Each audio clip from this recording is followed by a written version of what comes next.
आइए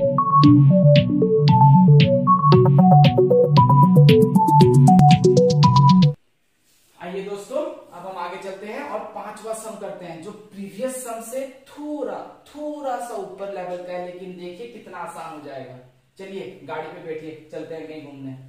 तो यहां पे देखो आप क्या हो रहा है, क्वेश्चन में गिवन है कि a car starts from rest and it moves along the x axis। क्यों x axis? क्योंकि टाइम क्या होता है, हमेशा x axis में होता है, क्योंकि टाइम इंडिपेंडेंट है, ये किसी के ऊपर डिपेंडेंट नहीं है, हम टाइम के ऊपर डिपेंडेंट है, राइट।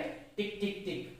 तो यहां पे जो गाड़ी है वो ट्रैवल कर रही है फ्रॉम रेस्ट, यानी कि जो फर्स्ट इंफॉर्मेशन है वो हमारे पास क्या है, गाड़ी इज स्टार्टिंग फ्रॉम रेस्ट। तो अगर रेस्ट से कोई स्टार्ट होता है तो जो इनिशियल वैल्यू है वो क्या हो जाएगा, 0। गाड़ी की जो एक्सीलरेशन है वो है 5 मीटर पर सेकेंड स्क्वायर, और गाड़ी की जो टाइम, जो पहला टाइम गिवन है कि 8 सेकेंड्स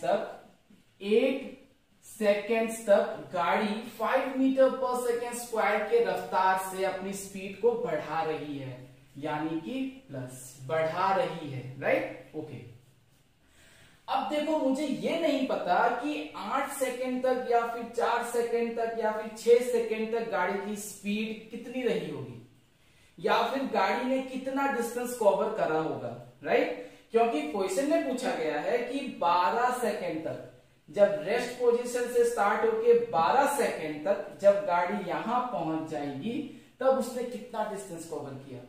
पर क्वेश्चन को दो भागों में तोड़ा गया है कि 8 सेकेंड्स तक का इंफॉर्मेशन है कि गाड़ी की एक्सीलरेशन कितनी है, 5 मीटर पर सेकेंड स्क्वायर, स्टार्ट हो रही है रेस्ट से, टाइम लगा है उसको कितना, 8 सेकेंड्स। तो हम यहां से क्या निकाल सकते हैं कि डिस्टेंस d1 कहां तक, eight t1 equals to 8 seconds. हम यहां पे डिस्टेंस निकालेंगे जो उसने कवर किया है 8 सेकेंड्स में। डाटा क्या है हमारे पास, s1 ut plus half at1 square, ठीक है। यहां पे u की वैल्यू 0, तो t तो कुछ भी हो फर्क नहीं पड़ता है। फिर यहां पे एक्सीलरेशन की वैल्यू 5 और t की वैल्यू 8, तो ये तो 0 हो जाएगा, राइट। हाफ 5 इंटू 8 का स्क्वायर, या फिर आप 8 दो बार लिख दो, तो ये हो गया 2 4 जा 8 4 जा 20, सॉरी 8 4 जा 32, और 32 इंटू 5 160 मीटर। मतलब 8 सेकेंड्स तक अभी तक कार ने कितना कवर किया है, 160 मीटर। कितना डिस्टेंस, चलो मैं यहाँ पे भी S1 कर देता हूं। तो S1 कितना कवर किया उसने, 160 मीटर।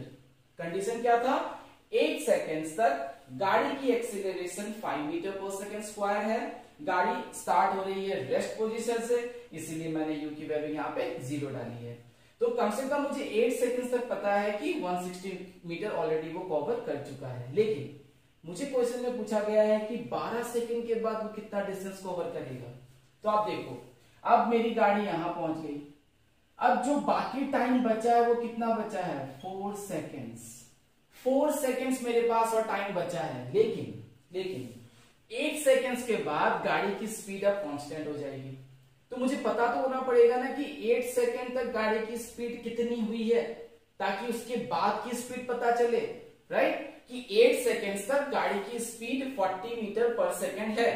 तो हाँ, 8 सेकेंड के बाद यानी कि 8.1 या 8.2 सेकेंड्स में भी गाड़ी की स्पीड कितनी होनी चाहिए, 40 मीटर पर सेकेंड, क्योंकि यह बोला गया है कि 8 सेकेंड के बाद गाड़ी की स्पीड जो है वो क्या हो जाएगी, कांस्टेंट हो जाएगी। तो हम चलिए निकालते हैं कि 8 सेकेंड तक गाड़ी की स्पीड कितनी रही है। अब ध्यान रखना, अभी तक हम 160 मीटर कवर कर चुके हैं। ओके, अब मेरे को निकालना है यहाँ पे स्पीड, वेलोसिटी। तो वेलोसिटी क्या होगा, u प्लस 81, यहाँ पे u 0 है, एक्सीलरेशन 5 है, टाइम अभी तक 8 है, तो 40 मीटर पर सेकेंड। तो गाड़ी की स्पीड 8 सेकेंड तक कितनी है, 40 मीटर पर सेकेंड।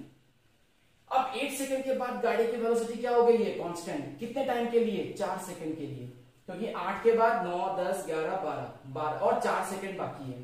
तो अब हम क्या करेंगे, जब S2 निकालेंगे तो u t क्या हो जाएगा, 2 half a t2 square, u तो 0 ही होगा, तो अब टाइम से मेरे को कोई फर्क पड़ता है नहीं। यहाँ पे हो जाएगा एक्सीलरेशन कितना आपका, कितना हो जाएगा जी हाँ 5, राइट, यस नो, क्योंकि गाड़ी की स्पीड क्या हो चुकी है, कांस्टेंट। तो यहाँ पे हम एक्सीलरेशन 5 नहीं ले सकते, इसीलिए मैं आपने आप लिख के दिया हूं, क्योंकि जब वेलोसिटी कांस्टेंट ही हो गई है तो 8 सेकंड के बाद तो एक्सीलरेशन कुछ हो गई नहीं, जीरो, चेंज इन वेलोसिटी हो गई नहीं, ठीक है नहीं। 8 सेकंड पे भी 40, 9 सेकंड पे भी 40, 10 पे भी 40, 11 पे भी 40, 12 सेकंड तक 40, तो चेंज इन वेलोसिटी कुछ है क्या, नहीं है, यानी कि ये काम नहीं आएगा। हमें यहाँ पे क्या करना होगा, v square minus u square equals to twice as2। अब यहाँ पे देखो क्या आएगा, ठीक है, यहां पे भी देखो एक्सेलरेशन आ गया, नहीं होगा, चलिए इरेज करते हैं। v equals to u plus at, क्या यहां आएगा, चलिए करते हैं। u की वैल्यू 0, v की वैल्यू 40, राइट। हमें क्या निकालना है, डिस्टेंस, यहाँ पे भी नहीं आएगा। अरे सर आप कंफ्यूज कर रहे हो, यही तो हमारे दिमाग में होता है जब हम कोई न्यूमेरिकल करते हैं, हमारा दिमाग हमेशा कंफ्यूज रहता है कि क्या करें, कैसे करें, क्या होगा, ज्यादा मत सोचा करो। अब देखो आप, गाड़ी स्टार्ट हो रही थी रेस्ट से, यानी कि u0, मेरी फिलहाल जो गाड़ी की वेलोसिटी है वो है 40 मीटर पर सेकेंड, राइट, और जो मेरा टाइम मुझे लग रहा है अभी कितना लग रहा है, 4 सेकेंड्स, क्योंकि यहां से यहां कितना बाकी है, 4 सेकेंड्स, यानी कि जो डिस्टेंस है वो क्या होगा, fine friends, v into t2 यानी 40 इंटू 4 यानी कि 160 मीटर। तो जरूरी नहीं है कि हर वक्त आपको फॉर्मूला पे ही आंसर आएगा, हाँ ठीक है फॉर्मूला पे ही आंसर आया है, लेकिन ऐसा नहीं है कि वो जो लॉज ऑफ मोशन है वही आएगा, ऐसा बिल्कुल नहीं है, ठीक है। तो आप यहाँ पे डिस्टेंस कैसे निकालते हो, what, speed into what, time, जी हाँ, यहाँ पे ऐसे निकालना होगा। तो इसीलिए मैं आपको बार बार लिख के दिखा रहा था। कंफ्यूजन हमें वही होता है जब मोशन के सम्स में अपने बच्चों को पढ़ाता हूँ, सर कौन सा फॉर्मूला यूज करें। तो अपने कंसेप्ट को क्लियर रखो कि 8 सेकेंड्स के बाद तो एक्सीलरेशन है ही नहीं, क्योंकि वेलोसिटी चेंज है ही नहीं, कांस्टेंट है। 9 सेकेंड में भी 40, तो 10 में भी क्या होगा 40, 40 माइनस 40 क्या होने वाला है, 0 होने वाला है। तो वहां पे हम उन फॉर्मूलाज का हेल्प नहीं ले सकते।